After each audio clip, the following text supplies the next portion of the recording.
And then we're going. Greetings and welcome, everybody. Thank you so much for being here.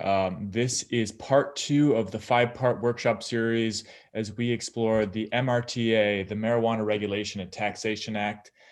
Today, we will be looking at Article 4, Adult Use, Part 1. Basically, as the millennials say, we're just going to send it into Article 4 and see how far we can get through, and we'll pick up next week with whatever we don't finish. My name is Zach Sarkis. I will be your host.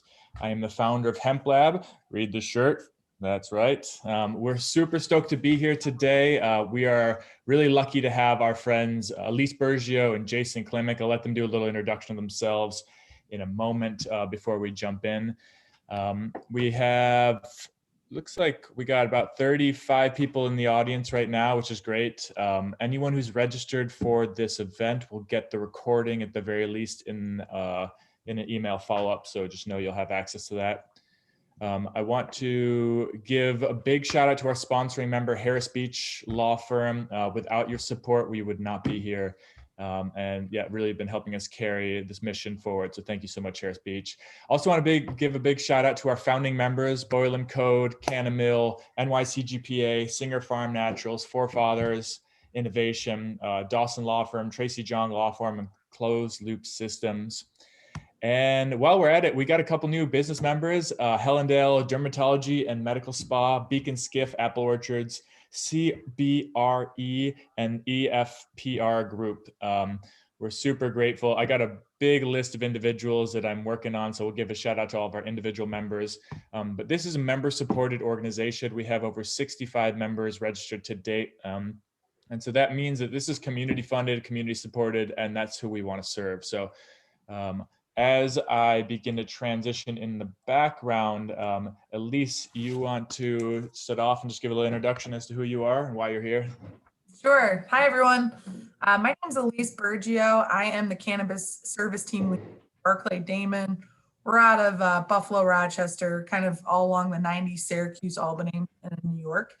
I also chair the Cannabis Committee for the New York State Bar Association, which Jason's also a member on as well. And I have been practicing cannabis law since 2015, where I got my my start in Oregon for a specialized cannabis law firm. Cool. Thanks, Elise. And welcome and thank you. I'm Jason Klimek. I'm the chair of the cannabis practice at Boylan Code in Rochester. As Elise said, I'm on the Cannabis Law Committee with her. I also sit on the boards of Hemp Lab and Rock Normal.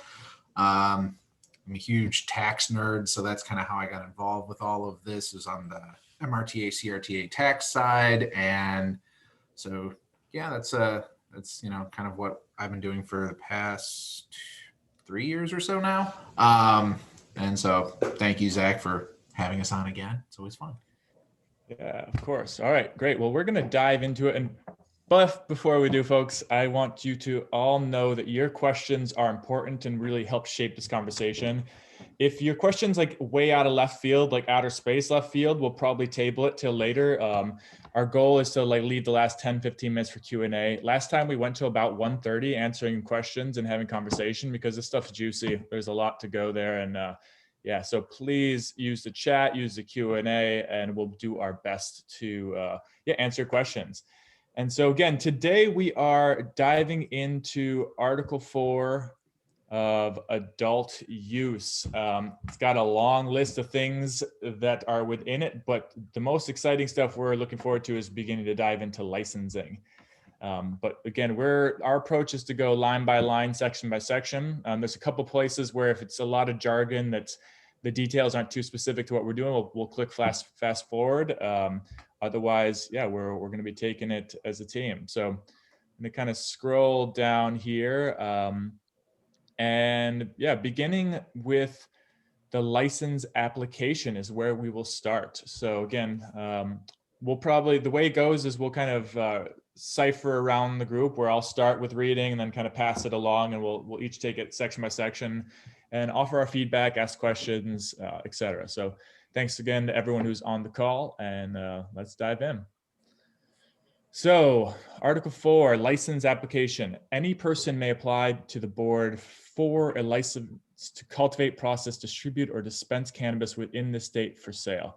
Such application shall be in writing and verified and shall contain such information that the board require. That's a lot of the stuff that we looked at. The board can basically create a long list of things that every application needs to provide, and I think we'll look more at that downstream.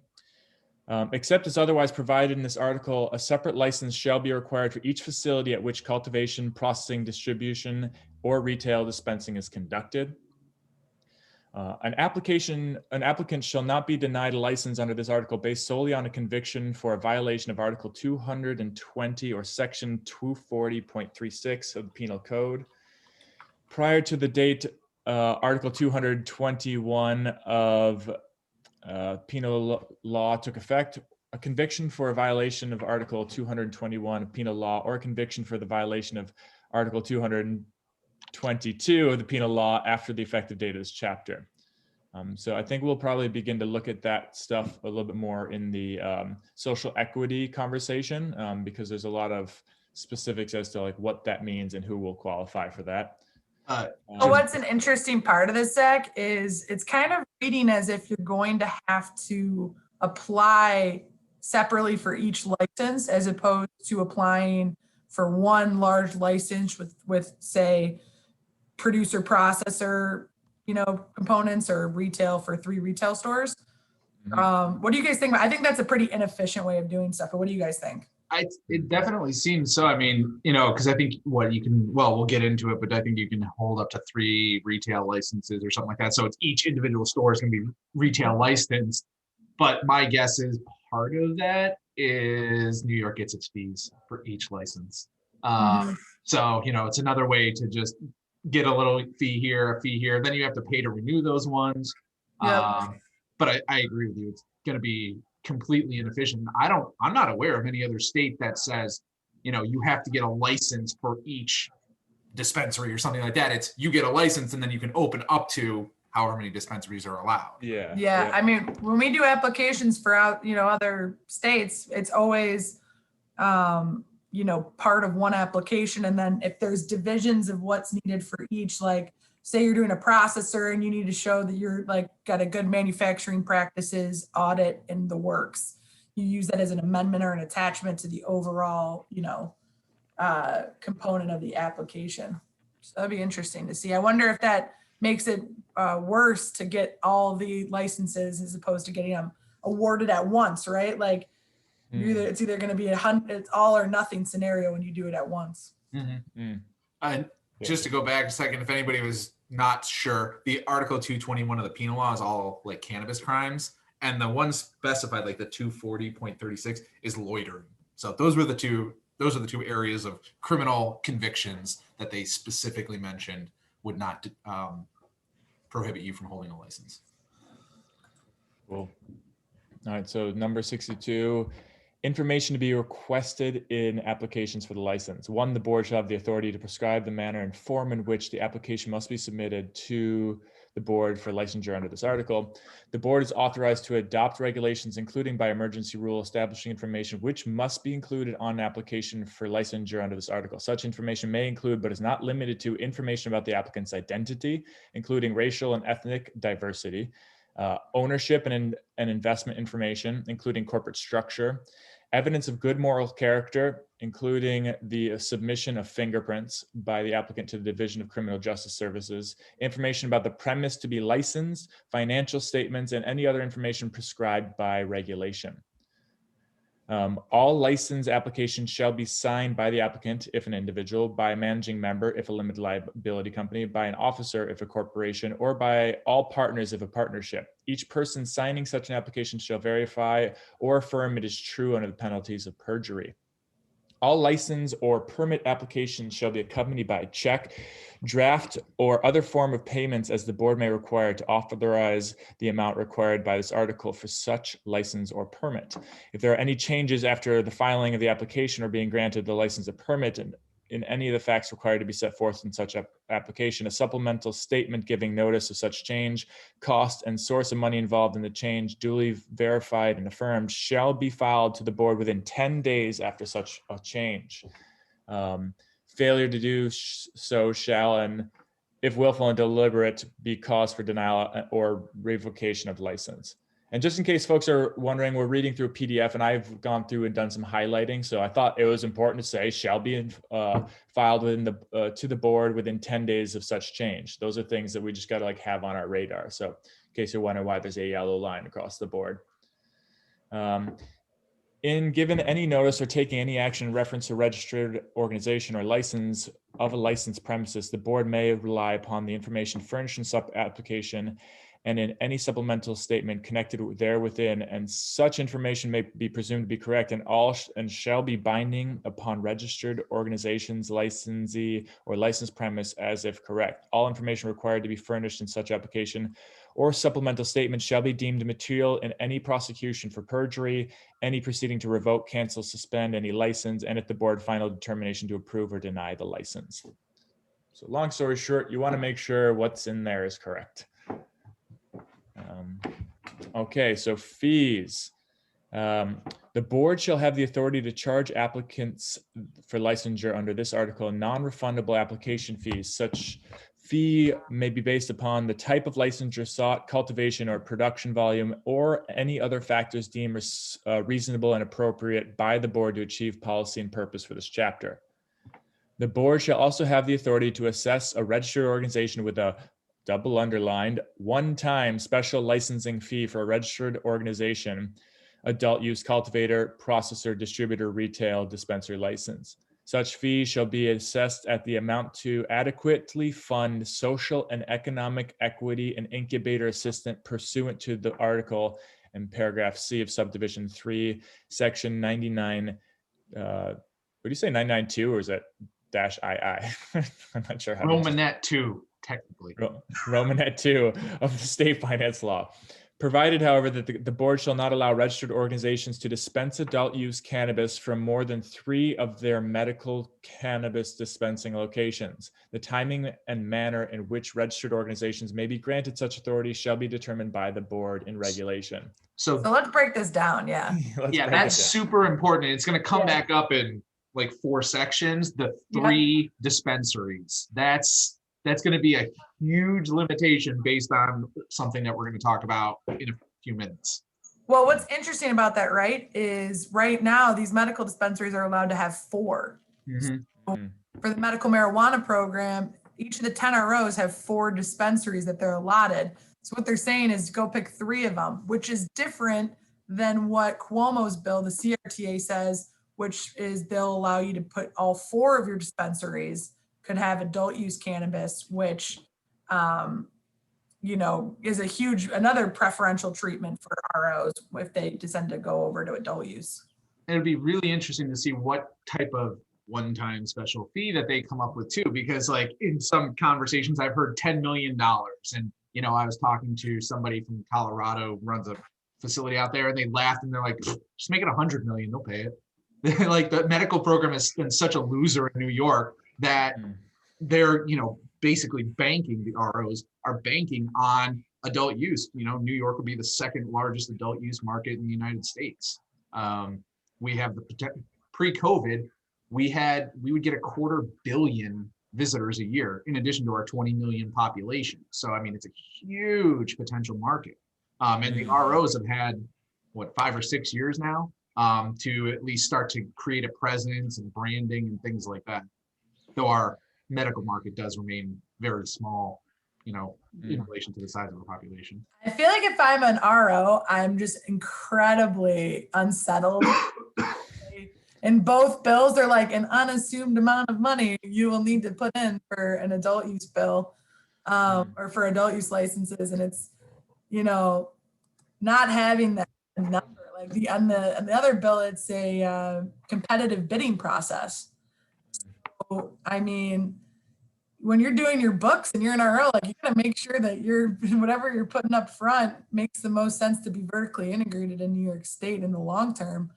Like a company like Attain, right, who is a single they're not a multi-state operator. They're just a registered organization in New York State, women owned.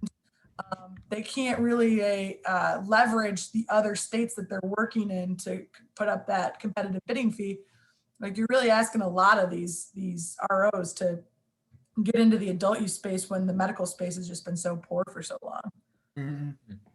And is it also in this? I'm not sure if it's this section where I think it's further on. We'll see where they're limited.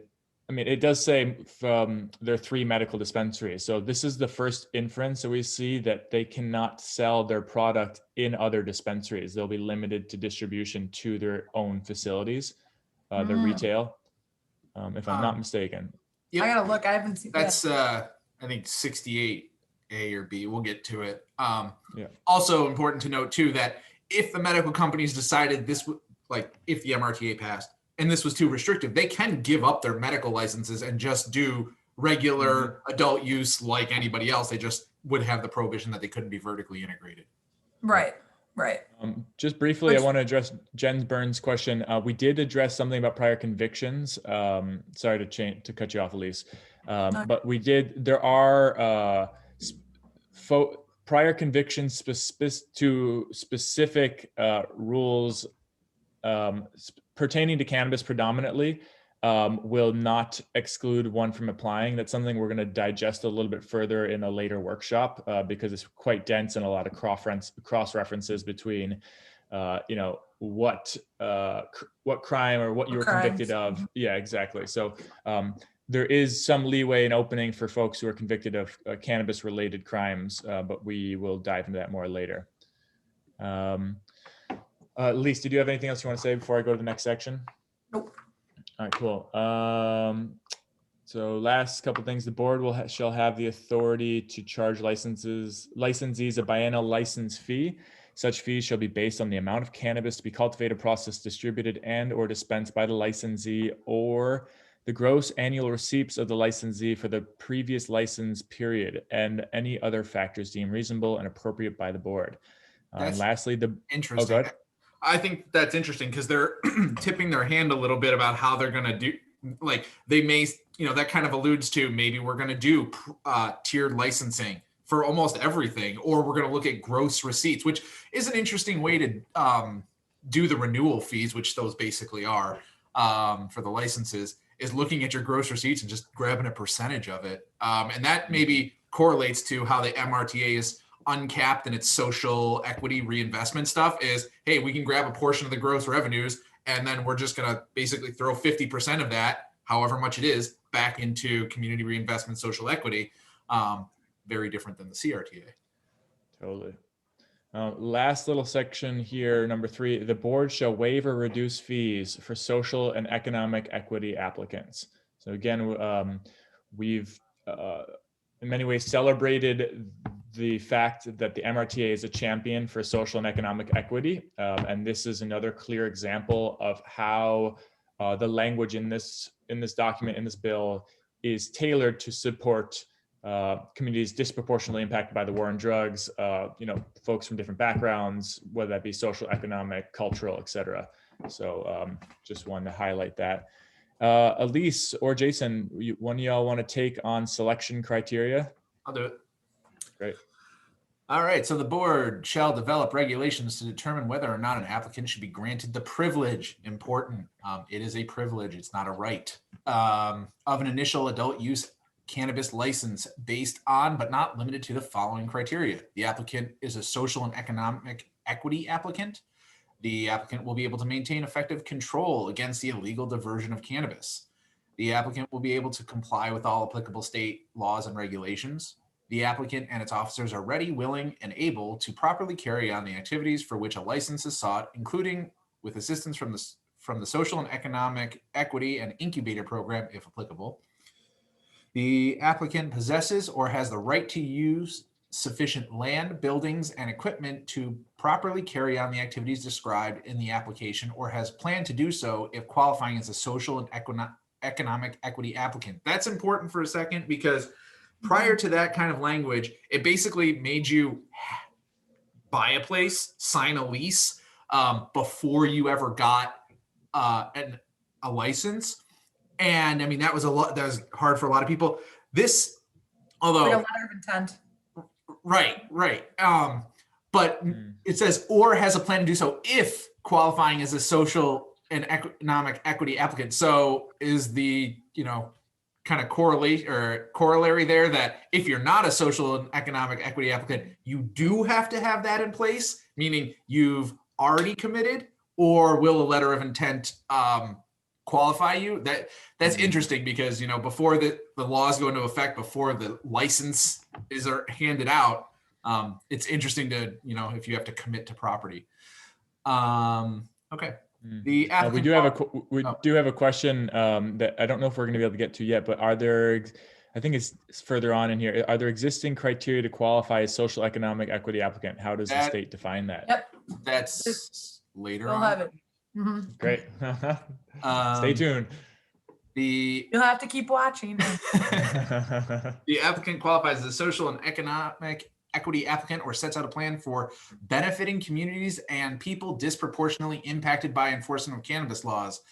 So if I'm reading that correctly, you're either a social and economic equity applicant, or you have to do this plan. Like, so even just any private business is going to have a plan that that supports those factors. So, I mean, we've said it all along that this is one of the most, advanced social equity licenses or pieces of legislation, probably of, all of the laws legalizing cannabis across the U.S.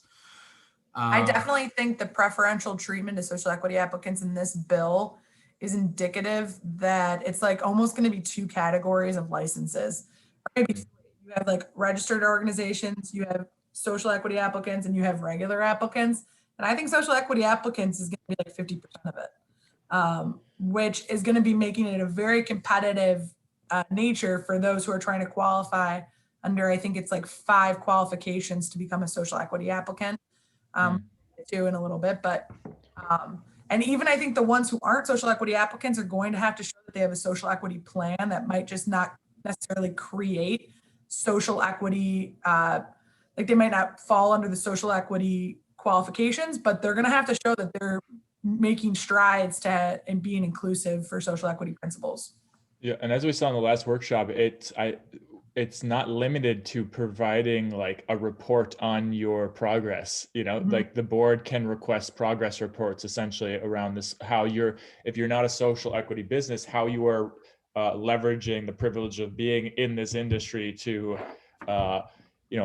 have give back essentially. And I do think that one thing that's really important why I underline that is with such parameters, without such parameters, I think it would be a field day dancing around this social equity and social justice. And so having it written in the rules and people expecting from the onset to have a plan, I think is really essential to ensure that it's not just state-led, but community-led. And that's where, when the community buys in, when businesses buy in, that's when we see the most impact all the way through. So I think that's just important to underline.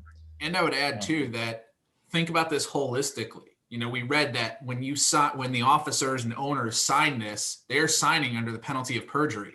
Now you're putting in a plan that says we're going to do X, Y, and Z. Now, of course, things can change, but basically they're setting up that if you just totally BS'd this plan and have no intention of doing it, we can come back at you under perjury because you told us you were going to do this. So I think that's an important point, is really when you look at this holistically, they are setting up a framework to hold people accountable for this stuff. TFJ, there is a question: does social justice and equity look at the populations that have been disproportionately affected by the drug laws? That will be defined further on. So TFJ, if you can just stay tuned, we will address that, if I'm not mistaken. Yep. But the short answer is yes. And how is it defined? We'll look at that moving forward. All right. Cool. So continuing on. It looks like we're starting at G. Yep. Is it in the public interest that such license be granted, taking into consideration but not limited to the following criteria? So these are all the things the regulators are going to look at. No one is going to be more heavily weighted than the other based on the text of this, though in reality that could be different. that it is a privilege and not a right to cultivate, process, distribute, and sell adult use cannabis. The number of classes and characters of other licenses in proximity to the location and in particular municipality or subdivision thereof. Evidence that all necessary licenses and permits have been or will be obtained from the state and all other relevant governing bodies. The effect of granting of the license on pedestrian or vehicular traffic and parking in proximity to the location. The existing noise level at the location and any increase in noise level that would be generated by the proposed premises.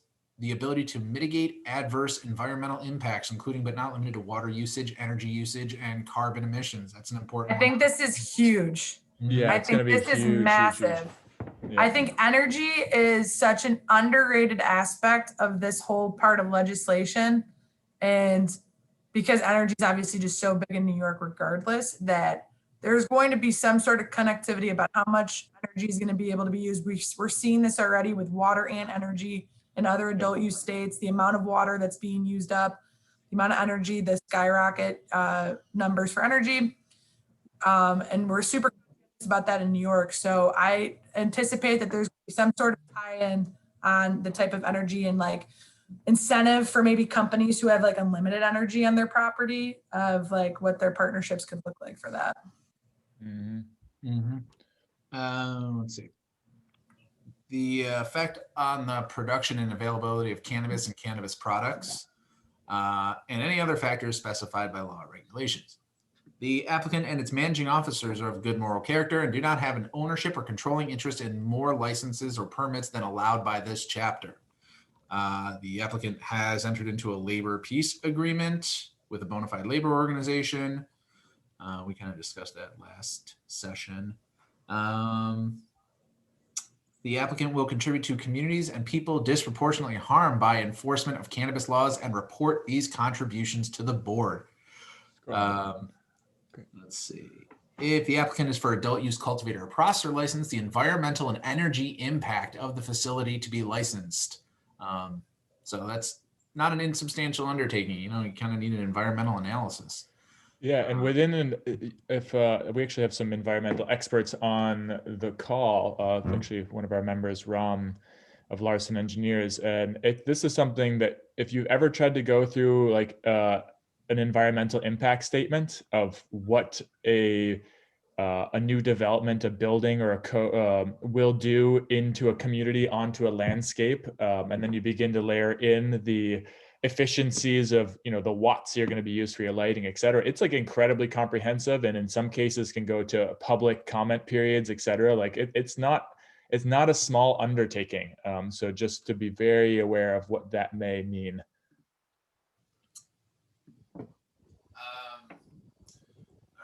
So let's see. The applicant satisfies any other conditions as to be determined by the board. If the applicant is a registered organization, the organization's maintenance of effort in manufacturing and or dispensing and or research of medical cannabis for certified patients and caregivers. If the board is not satisfied that the applicant should be issued a license, the executive director shall notify the applicant in writing of the specific reason or reasons recommended by the board for denial. The State Cannabis Advisory Board shall have the authority to recommend to the board the number of licenses issued pursuant to this article to ensure a competitive market where no licensee is dominant in the statewide marketplace or an individual category of licensing, to actively promote and potentially license social and economic equity applicants and carry out the goals of this chapter. Again, that's another just kind of like line that's put in there where it's explicit to ensure a competitive market where no licensee is dominant. Now, what does that mean? I'd be curious, like, what are the steps to ensure that? What's the 1-year plan? What's the 5-year plan? What's the 10-year plan? It's a big statement that I can, you know, morally feel supportive of, and curious how that could be actually implemented, because I don't know. And it'll also be interesting to see if they come out with like a hard cap on the number of licenses, at least for the first, you know, year or two, or they just kind of say, well, we're going to license as many people, or they cap certain licenses, because ultimately if you cap the amount of production of cannabis, then you're by default kind of limiting everything downstream from there, because if there's no cannabis, you can't process, you can't sell. So that'll be interesting to see. And, you know, I haven't really heard too much about any of that stuff. Like, that's sort of nitty gritty regulations. And, you know, from the sense that I get from a lot of the legislators is they're just trying to get the legislation done and leave that the regulations for once they kind of institute all of this. We got a couple comments in the chat, and there's one question that's queued up in the Q&A that we'll probably hold off on for a minute. But Mike asked, what do they mean when they say contribute? Is that jobs, money, scholarships? And I would, I'll let one of the professionals speak. I think it's probably vague for a reason. They don't want to pigeonhole anybody. It's whatever contribute means up to their standards. Does contribute mean $5? Probably not. Does it mean any of the things suggested there? Probably, if they're, sufficient enough in the eyes of the board. So I've said this. Question. Oh, go ahead, I've just said this to a few different potential clients and people who've asked this question. I've got this a lot, right? And I think that a big part of this, if the MRTA is passed, and I emphasized this before, you're going to have social equity applicants, and then you're going to have people who don't fall under the social equity requirements, but those people are still going to have social equity responsibilities. And I think there was another question here on whether or not like a zip code where the poverty rate is at a certain percentage or it's in a community that's been disproportionately impacted helps emphasize your application. I think that it does. I think that what we're seeing here in this bill is that there's a lot of momentum carried for anyone applicant that is gearing their licensure on the fact that they want to, rebuild up a community that's been put down. Either through employment, through real estate, through grants or give backs or anything like that. But we're going to see it across the board, and I think it's going to be very difficult for those who don't have that built into their business plan to get sense in this respect. Yep, and there is a question from John saying, are they saying upper middle class business person? I imagine, let's just say upper middle class white business person on Long Island won't be able to get a license. That's by no means what they're saying, but I do think your biggest concern for Long Island is if you're actually going to be able to get a license, because as we discussed last workshop, Long Island is one of the districts, the communities that may go forward and opt out of allowing for cannabis to happen. And so I think the biggest battle is actually is cannabis sales, retail, cultivation, et cetera, going to be allowed on Long Island itself.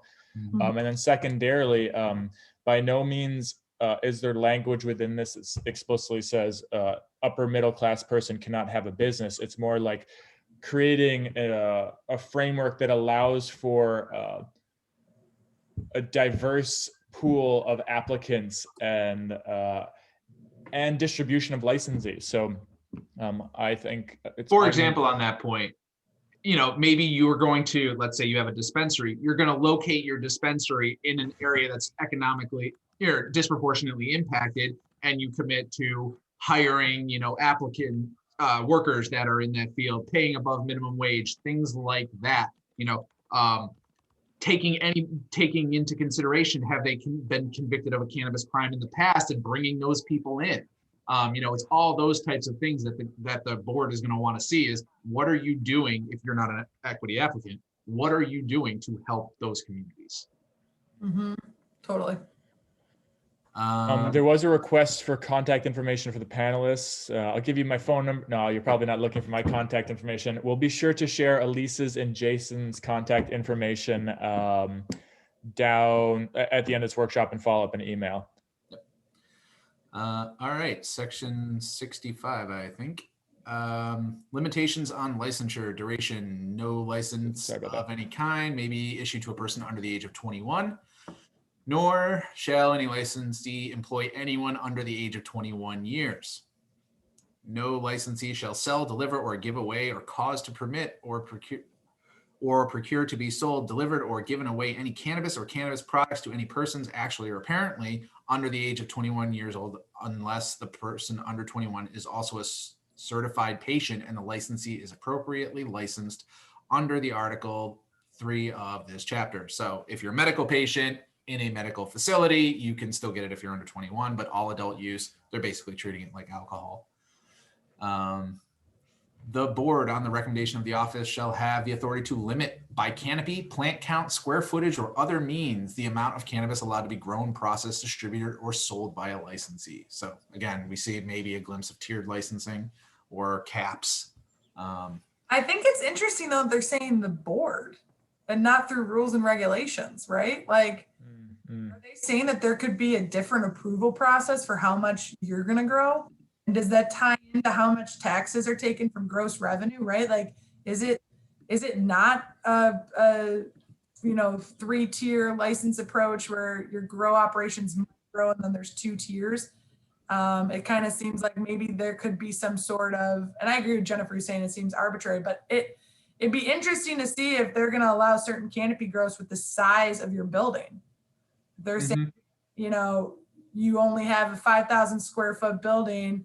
We're going to let you grow X amount of plants. I think that you'd have to be very, very knowledgeable on the board to be able to decide that, because I don't think that they're going to put 5 guys or girls on the board that have that type of requisite knowledge on how to grow or how to process. I agree. License. All the licenses under this article should expire 2 years after the date of issuance. So there's your license fee again. License renewal. Each license issued pursuant to this article may be renewed upon application, therefore, by a licensee, and the payment of the fee for such license is prescribed by this article. In the case of applications for renewals, the board may dispense with the requirements of such statements as it deems unnecessary in view of those contained in the application made for the original license. But in any event, submission of photographs of the licensed premises shall be dispensed with, provided the applicant for such renewal shall file a statement with the board to the effect that there has been no alteration of the premises.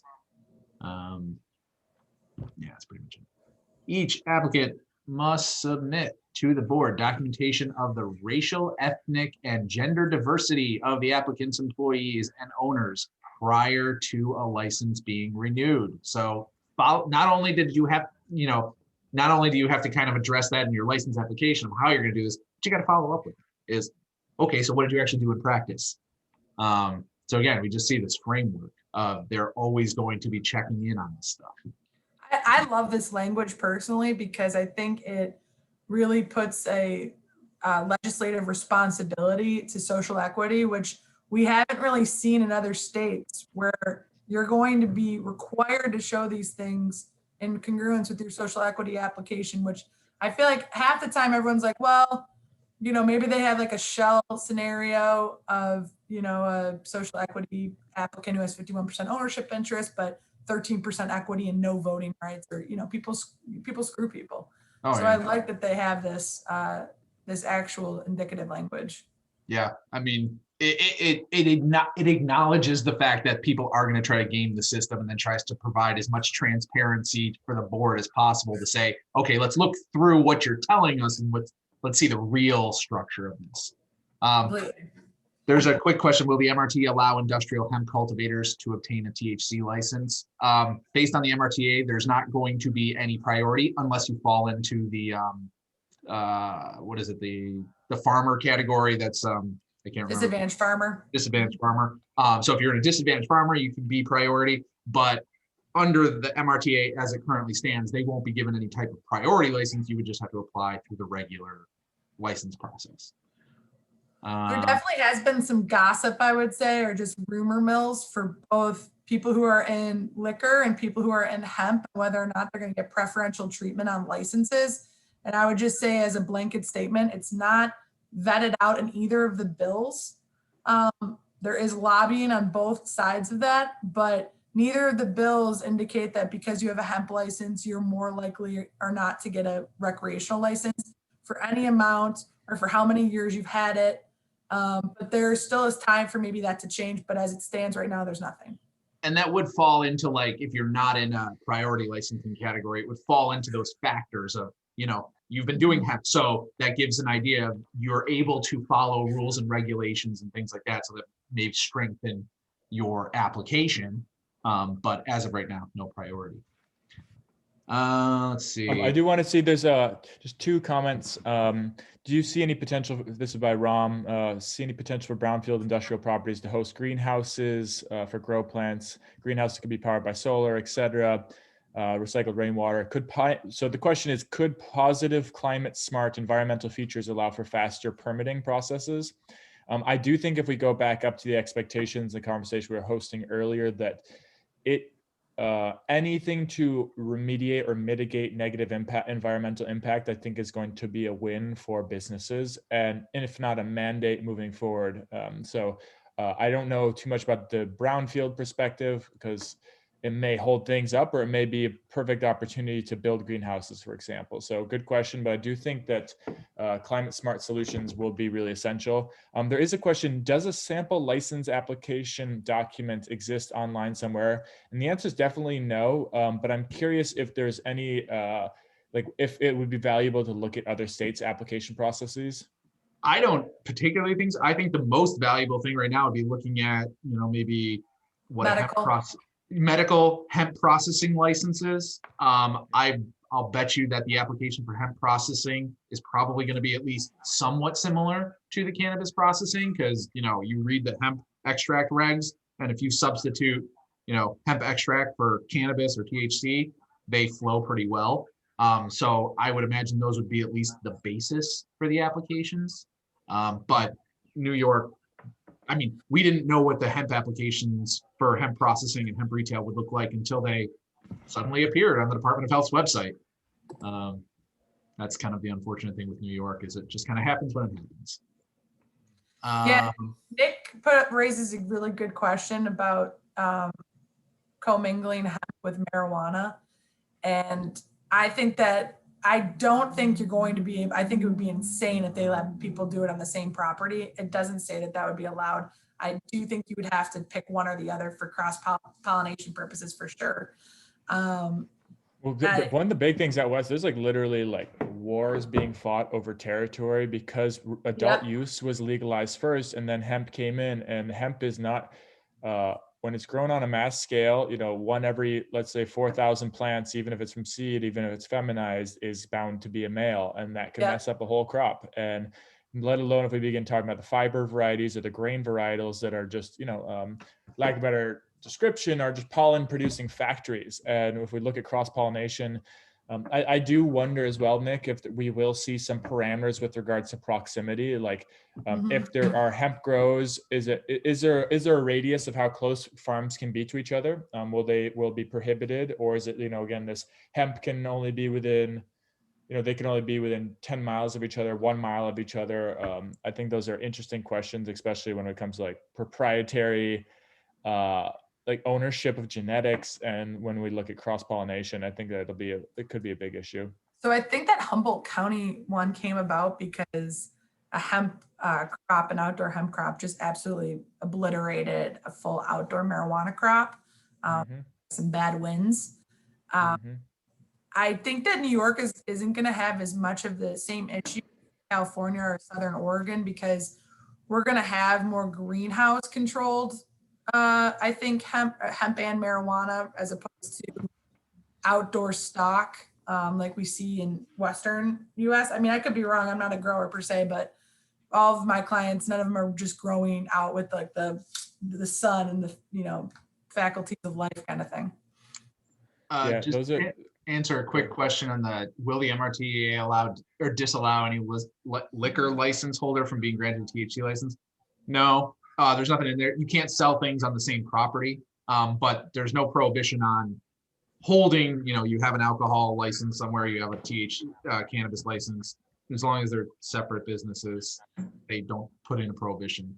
What I think we were talking about with the SLA component and like the hemp lobbying component is just like, I've heard from a lot of people like, oh, hemp or liquor distributors are going to get first preferential treatment for marijuana distribution. And like, one, that doesn't necessarily make any sense, because the liquor, they're different distribution mechanisms, considering like, is liquor going to have the same connection points with all the dispensaries like they have with liquor stores that are existing? No. So what gives them preferential treatment to somebody who could also just be a distributor, but has been in the industry for 20 plus years and actually knows all the dispensary holders? So like, I don't necessarily think that, I don't know. I just don't necessarily think that there's going to be so much bigger of an opportunity as a liquor distribution center than just like giving it to the average Joe.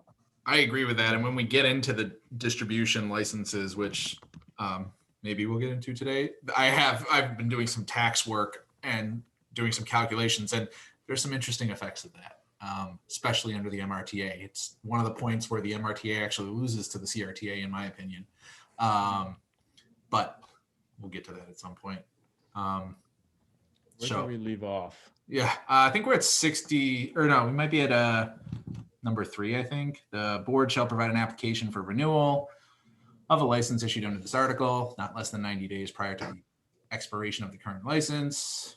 The board may only issue a renewal license upon receipt of the prescribed renewal application. Each applicant must maintain a labor peace agreement with a bona fide labor organization that is actively engaged in representing or attempting to represent the applicant's employees, and maintenance of such labor peace organization or agreement shall be an ongoing material condition of licensure. Each applicant must provide evidence of the execution of their plan for benefiting communities and disproportionately impacted by cannabis law enforcement required for initial licensing pursuant to Section 64 of this article. Amendments.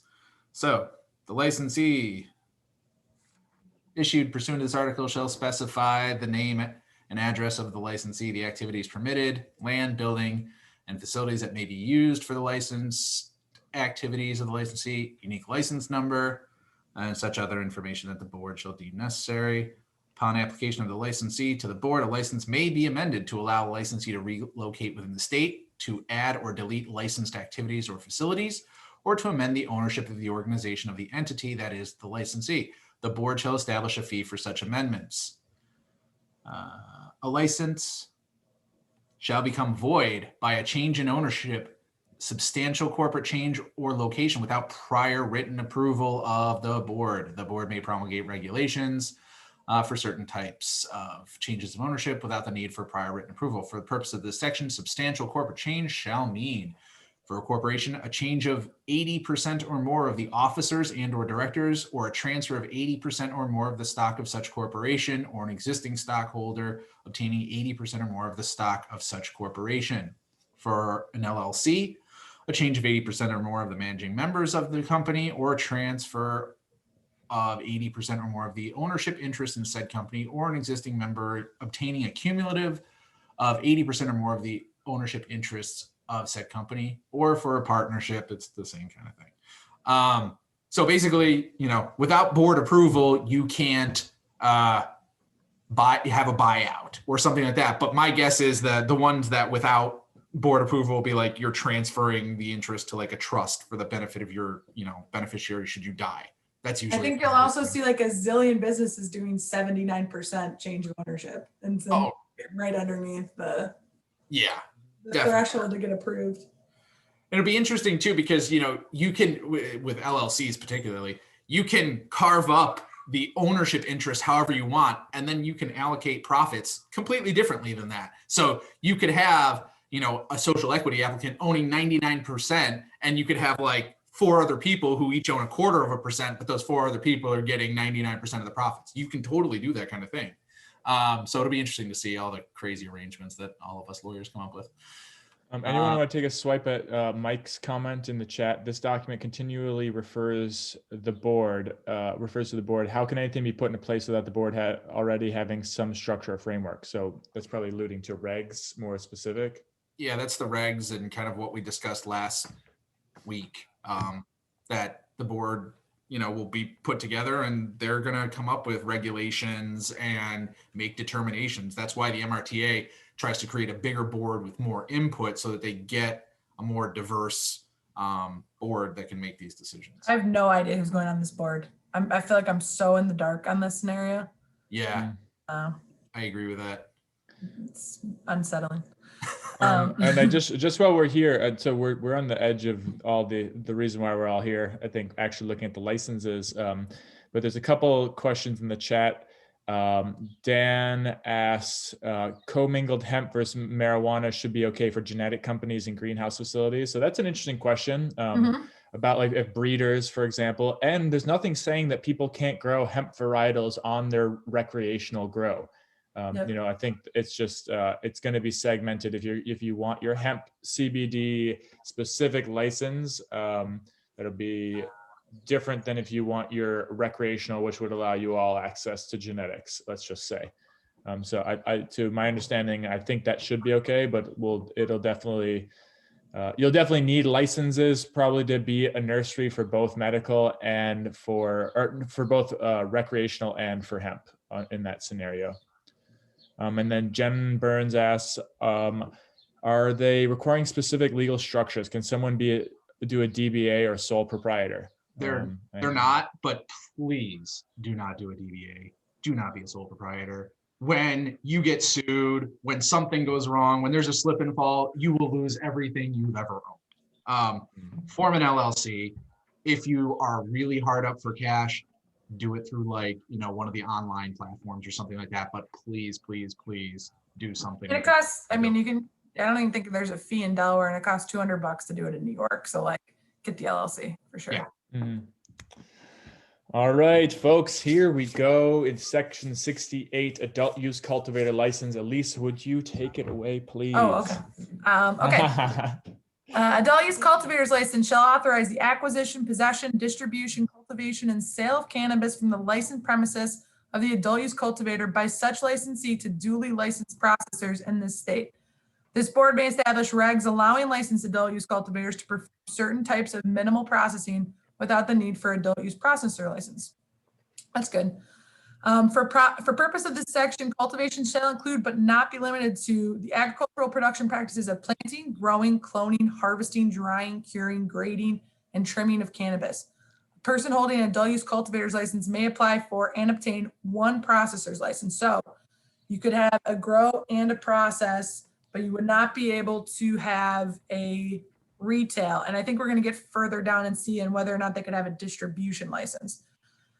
A person holding an adult use cultivator's license may not also hold a retail dispensary license pursuant to this article, and no adult use cultivator shall have a direct or indirect interest, including, this is important, guys, stock ownership, interlocking directors, a mortgage, or can't be the landlord, personal or real property, or any other means at any premises licensed as an adult use cannabis retail dispensary, or in any other business licensed as an adult use cannabis retail dispensary, or in any registered organization registered pursuant to Article 3 of this chapter.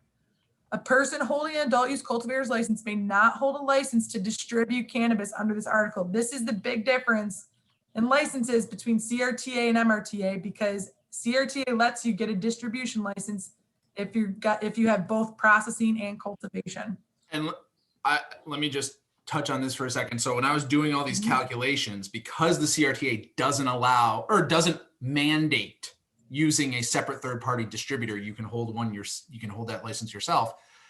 This creates the effect where the CRTA's taxes are actually higher, but the cost of, let's say, a gram at retail could be cheaper, because if you use a 35% markup for a distributor, which is pretty good for what they use in alcohol, you end up with a 35% higher price at retail. So this is one of the things that I think that it should be optional. Like, if you want to mandate that they have a distribution license, fine, but you should give the option to processors and cultivators to hold a distribution license, as opposed to mandating the use of a third party. It adds substantial expense to the final price, and it's unique to literally New York. No other law so far mandates a third-party distributor license.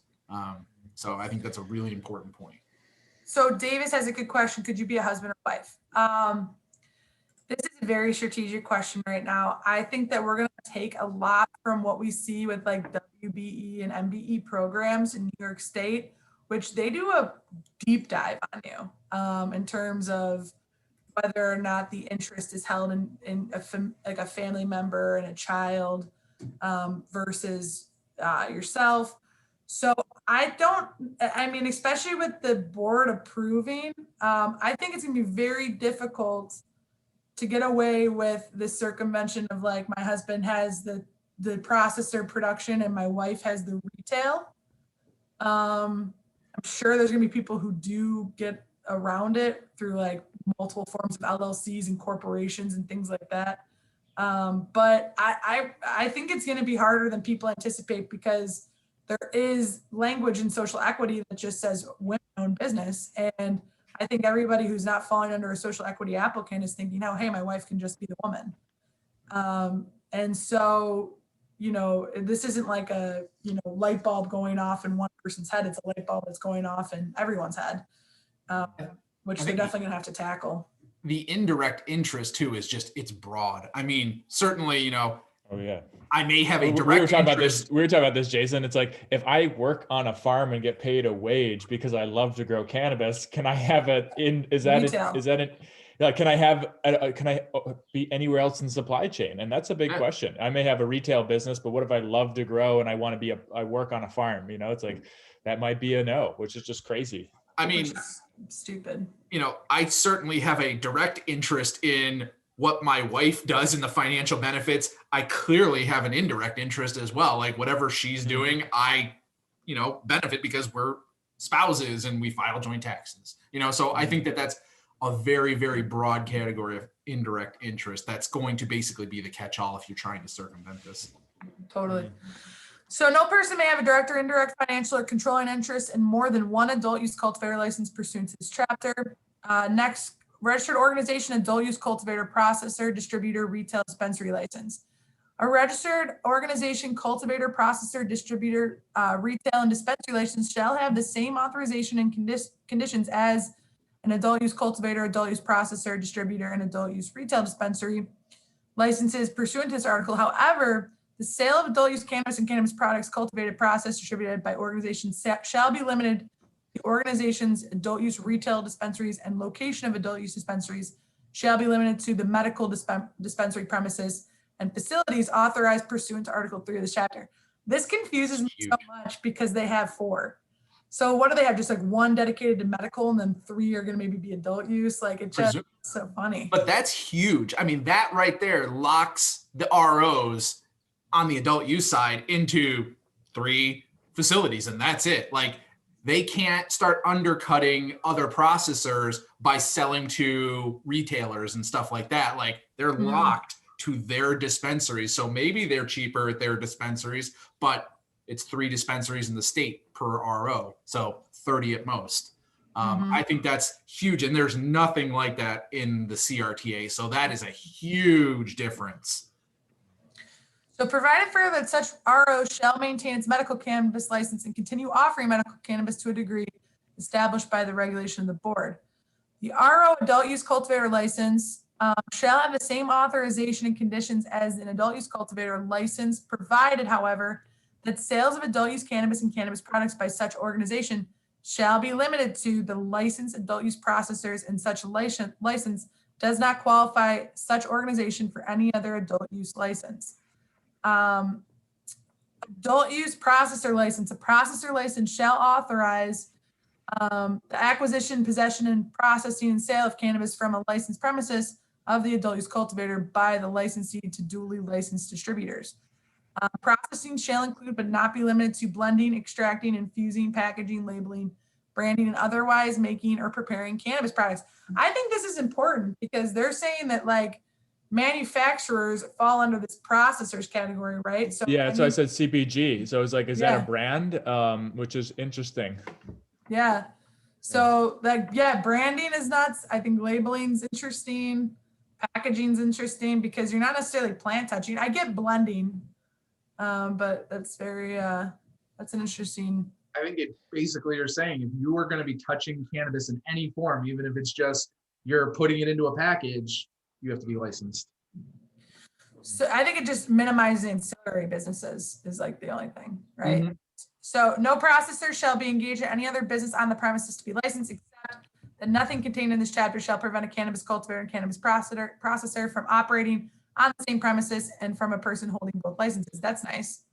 You can do both on your property. No cannabis processor license may hold more than 3 cannabis processor licenses. That's interesting because that is not the scenario for the CRTA, which you're given, I think, 1 each. Well, but remember, and because I don't remember how this is under the CRTA, but that really just provides for you can have up to 3 facilities because each facility has to be separately licensed. Right.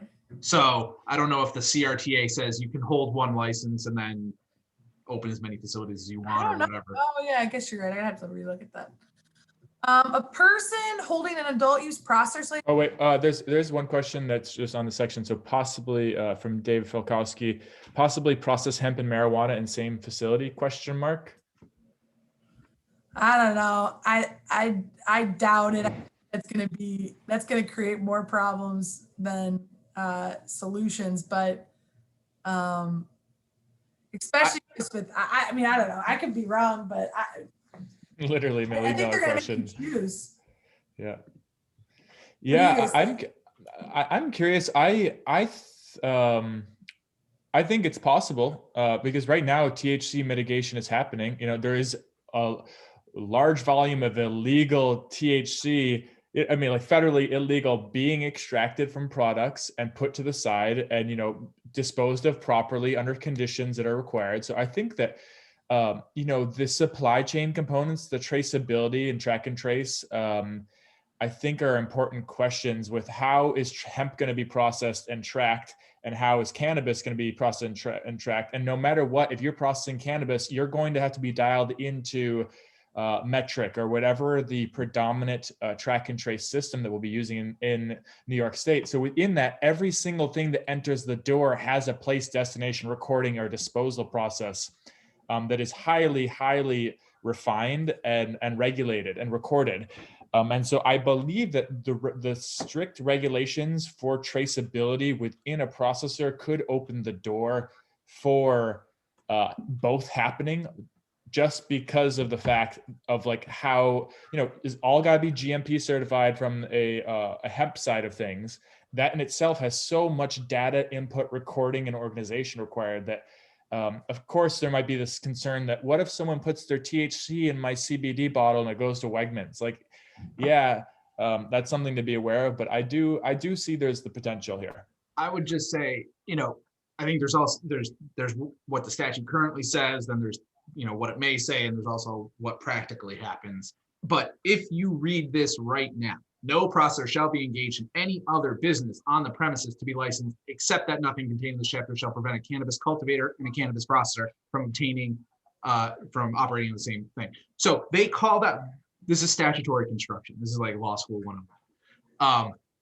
They specifically called out 2 licenses: cannabis cultivator, cannabis processor. If they wanted to include hemp, they could have put hemp, or they could have not said cannabis. Now, is this because this is the MRTA is really focused on cannabis, not really been updated since the hemp extract bill and whatnot?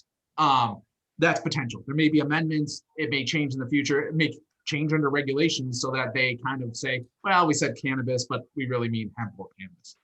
That could be, but if you're talking about purely statutory construction, I would say based on that language right there, you could not operate both a hemp and cannabis facility at the same facility. You guys also got to remember that marijuana is still Schedule 1, right? And so your hemp facility and your business is all drafted under the fact that hemp's an agricultural commodity, and then you're going to have also marijuana going through there. It makes more sense to separate them, given the fact that we're not operating under the same scheduled substance. So that's why we have professionals on the call, folks. I might have said go for it, and now we got some constitutional law deconstruction that's making us have second thoughts. But I think that's, yeah, it's really important. I think another really important part of this is just like, even when you look at the legislators, the people who are very strong proponents of hemp law are not the same proponents of adult use cannabis. Assemblywoman Stokes, Senator Kruger, they've been adult use since 2013. Then you got Savino on the other hand, who, and I was just listening to Kaylin Kastetter's podcast this week, and and she basically said outright, you know, like, I'm in favor of medical and hemp, but she's not like this big driving force of adult use cannabis. And so there isn't always that crossover between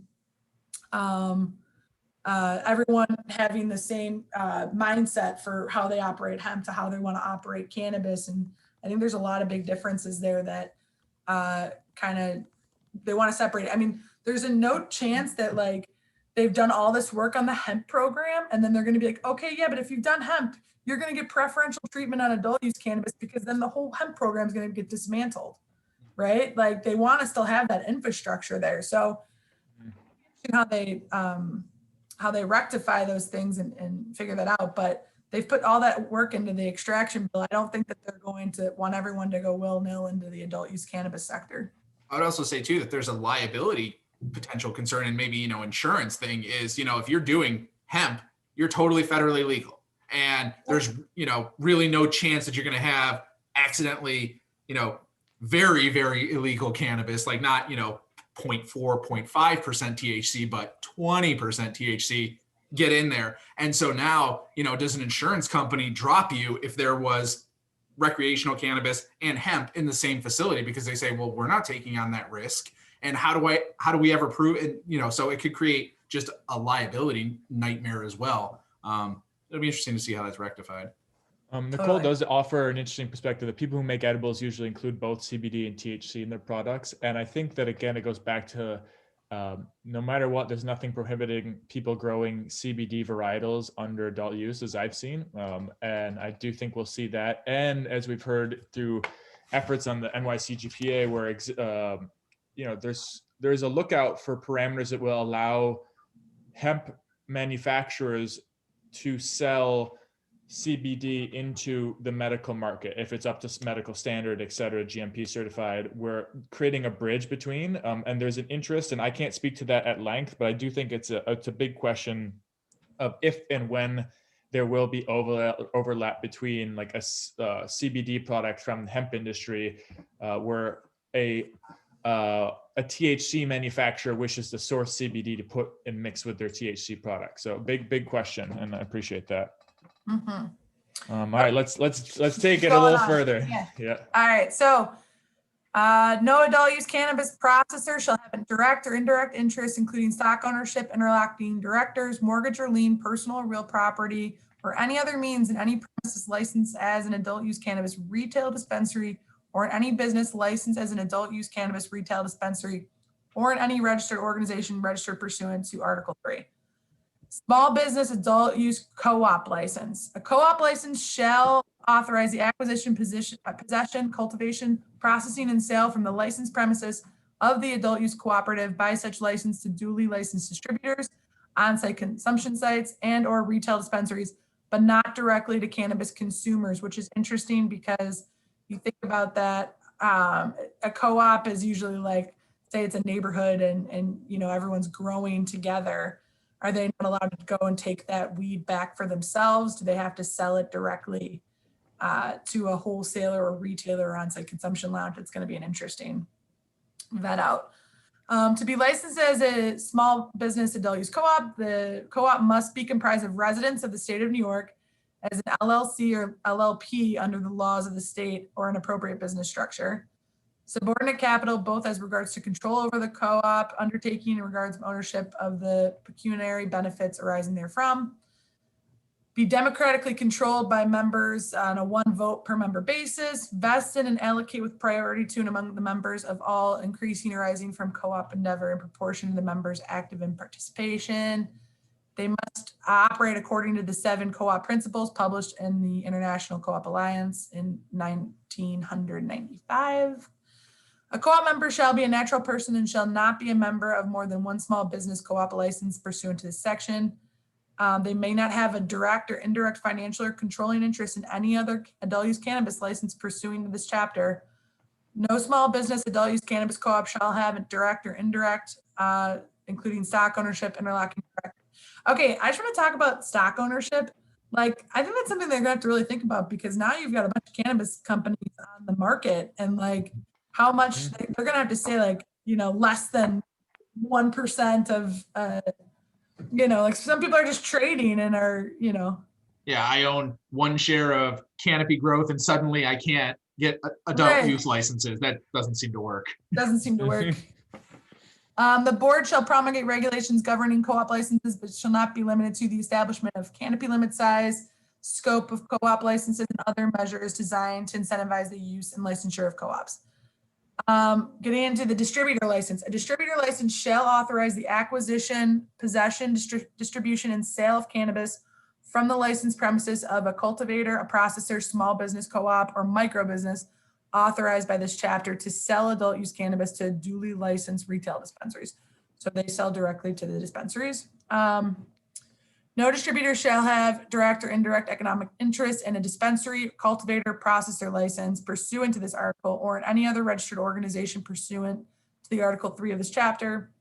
This restriction shall not prohibit an RO authorized pursuant to 39 of this chapter from being granted licensure by the board to distribute adult use cannabis products cultivated and possessed by an RO to licensed adult use retail dispensaries owned and operated by such RO. So just like Jason said, if you're an RO, you're selling your product vertically integrated in your dispensaries only. Nothing in subdivision 2 of this section shall prevent a distributor from charging an appropriate fee authorized by the board for distribution of cannabis based on volume of cannabis distributed. It's interesting because it's like as much as like a fulcrum point in the industry, how little is there? It's like we just covered that in 4 paragraphs, and I think a lot we're going to see with regards to the regs. But just as we're talking about how it is the buffer between the retail, between the sale, between the customer, for example, and how that is a major difference between the CRTA and MRTA. I do think that, and every other state. yeah, and every other state. I think it's definitely simplified here. I think if the intent is to create like, I could see the value in creating distribution jobs, because I think we'll look more into maybe it's delivery is where it gets a little more specific. But yeah, there's definitely this, it's kind of like a bottleneck we can begin to see, as well as, looking at how much are they going to cost? Well, what's the appropriate fee? And is that a range? Is it a set base? And does that mean that there's a set amount that a distributor could make that's governed by the government versus kind of more free market? And those are all interesting questions that I hold. So I think it's interesting because the CRTA, I will agree with Jason, this is definitely one where the CRTA I think actually wins a little bit on the license, because I think we're opening ourselves up to a monopoly on distribution licenses with this structure. I necessarily think there's going to be a lot of companies who are their first aspect is to go and become a distribution holder. Mm-hmm. People who are probably already in liquor who would go for those as well. Whereas in the CRTA, you could basically be vertically integrated up until distribution, and then you can't have retail, right? And I think a lot of companies would get that distribution license, and then you probably are mitigating costs as well, because you're not going to have this additional fee like we're talking about that's tacked on now to this middle guy to distribute product. Right. And if at least part of the law is designed to not incentivize people to go out of state to buy their product, well, adding on a distributor is increasing the cost from like Massachusetts by like 30-something%. So if you drive over the border into Massachusetts, you're going to save 35% because we have to use a distributor here. Like, that's a consideration, and New Jersey's legalizing. So. Okay, let's get into the retail dispensary license, which well, I will take just one time out. So technically, we're at 1:15, or we're at 1:14, which technically is the end of workshop, but we still got 49 people sitting on the edge of their chairs. I can feel it. Let's take a swing at, let's go through adult use retail dispensary, and then we can call it a day, and we'll see everyone again next week. So just to hold a little integrity with time here. Okay, so a retail dispensary license shall authorize the acquisition, possession, sale, and delivery of cannabis from the licensed premises of the retail dispensary by such license to cannabis consumers. And no person shall have a direct or indirect financial or controlling interest in more than 3 adult use dispensary license issued from this chapter. No person holding a retail dispensary license may also have a cultivation, processor, micro, co-op, distribution license pursuant to this article, or be registered as an RO pursuant to Article 3, except for such organizations licensed pursuant to 68A and 68B of this article. No retail license shall be granted for the premises unless the applicant shall be the owner thereof or shall be able to demonstrate possession of the premises within 30 days of initial approval of the license through lease, management agreement, or other agreement giving the applicant control over the premises in writing for a term not less than the license period. As we talked about before, this might be different for social equity applicants in terms of what they'll need in order to get approved. they may still need to have possession of the premises within 30 days of a license approval. So, with the exception of micro businesses, no premises shall be licensed to sell cannabis products unless said premises shall be located in a store, the principal entrance to which shall be from the street level, located on a public thoroughfare, and premises which may be occupied, operated, conducted for business, trade, or industry. No cannabis retail license shall be granted for any premises within 500 feet of school grounds, as such term is defined in the education law. This is interesting because as you'll see, and I looked in both bills, like house of worship has been removed from both of our bills, which is a really interesting component to the zoning laws for locality. In the early stages for the West Coast, house of worship was included. So let's see, no cannabis retail should be granted for, okay, school grounds, micro business, like, I think we should just get in, let's just finish these. There's only a couple more licenses left, I think. Yeah, let's do it. Yeah, a micro business license shall authorize the limited cultivation, processing, distributing, and dispensing of their own adult use cannabis and cannabis products. A micro business license may not hold interest in any other license and may be only distribute its own cannabis and cannabis products to dispensaries. The size and scope of a micro business shall be determined by regulation by the board and consult with the ED and the State Cannabis Advisory Board. Such licenses shall promote social and economic equity applicants as provided for in this chapter. One of the things that I think is interesting about this is they outright provide for a micro license in the MRTA. The CRTA just kind of makes mention of it and says, the board can make that if they want to, but it's not one of the licenses right off the bat. Just another difference. I mean, micro businesses are so huge, right, guys? Because like when you think about it, you're going to be acting like a brewery where you could grow your own marijuana, you could process it on site, and then you could also sell to consumers who is like maybe touring your facility. Mm-hmm. So like you could actually sell direct to consumer, which is actually pretty nuts. We know the craft breweries have been huge in New York. Totally. Okay, delivery license. A delivery license shall authorize the delivery of cannabis and cannabis products by licensees independent of another adult use cannabis license, provided that each delivery license may have a total of no more than 25 individuals. That's interesting. Or the equivalent thereof, providing full-time delivery services paid week under one license. For the purpose of this section, the State Cannabis Advisory Board shall provide recommendations to the board. So I guess we're saying there's an advisory board and there's the actual board. They did not talk about the advisory board in the above, did they? They did mention that the advisory board, I think, consisted of representatives of the leading departments plus Right. It was like, I can't remember if it was a 7 or 11 number. Yeah, literally just experts advising the board on certain aspects. Okay. No person may have a direct or indirect financial or controlling interest in more than one delivery license. So such licenses shall promote social economic equity applicants as provided for in the chapter. Nursery license. A nursery license shall authorize the production, sale, distribution of clones, immature plants, seeds, and other agricultural products used specifically for planting, propagation, and cultivation of cannabis. For purposes of this section, the office shall provide recommendations to the board. Such licensees shall also provide social economic equity applicants as provided in this chapter. A person or entity holding a cultivator's license may apply for and obtain, this is good to know, one nursery license to sell directly to cultivators. Oh, sorry, I lost my place. A Sorry about that. or micro business, which is good, right? Kate Miller, no, there isn't really a definition on who would constitute as a micro business. They are saying social equity applicants are going to have preferential treatment, but micro businesses, I think, are going to be such an important component of this that people aren't really realizing, especially because we don't know how much canopy they're going to allow on this. And it could be a really good way of circumventing this no vertical integration. Yeah, I'm very curious to see what size they're going to allow for micro. Because there's been no mention. I have not heard anyone even broach that topic in terms of legislature, governor's office, anything. Yeah. Totally.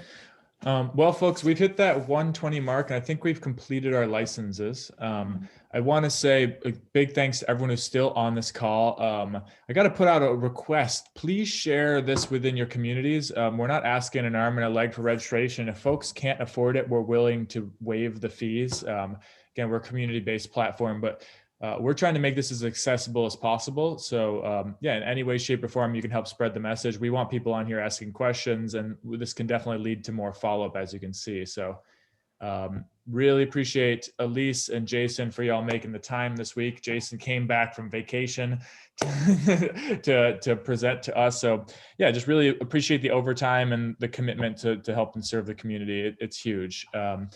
And yeah, thanks again to our sponsoring member, Harris Beach Law Firm, and all of the members everyone who signed up as an individual member, a business member. Yeah, it really goes such a long way, and we feel held, and hopefully y'all do too. And feel free to send follow-up email questions if we didn't answer anything this week. But we're also, we're looking at next week is part 2 to finish up adult use, and then really diving into taxes. That's going to be a big one. That's where Jason is just like the holy grail.